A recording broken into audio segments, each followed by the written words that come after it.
തിരുവനന്തപുരത്തെ വട്ടപ്പാറയിൽ കിണർ ഇടിഞ്ഞു താഴ്ന്നു. കഴിഞ്ഞ ദിവസം പെയ്ത കനത്ത മഴയിലാണ് കിണർ ഇടിഞ്ഞത്. ഞങ്ങളിവിടെ വെള്ളം എത്രയെങ്കിലും വീട്ടുകാർ കോരി കുടിക്കണ വെള്ളമായിരുന്നത്.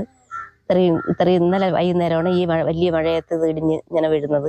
ഇപ്പം വെള്ളം കോരാൻ പാങ്ങില്ലാത്ത വിധത്തിലായി. ഇന്നലെ ഇടിയണത് വരെ ഇതിലെ വെള്ളമാണ് കോരിക്കൊണ്ടിരുന്നത്. ഒരുപാട് ആൾക്കാർ വെള്ളം കോരുമായിരുന്നു. ഇപ്പം ഈ പൈപ്പ് ലൈൻ വന്നതിന് ശേഷം കുറച്ച് പേരൊക്കെ എടുക്കുള്ളായിരുന്നു.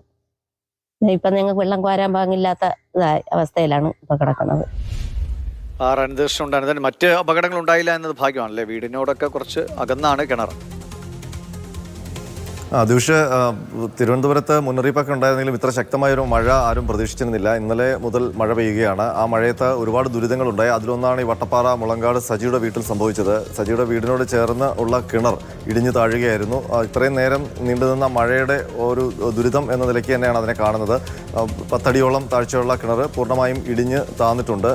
ഈ സജിയുടെ വീട്ടിൽ മാത്രമല്ല, സമീപത്തുള്ള കുറേയധികം വീടുകളിലേക്കും കുടിവെള്ളം എടുക്കുന്നത് ഈ കിണറ്റിൽ നിന്നാണ്.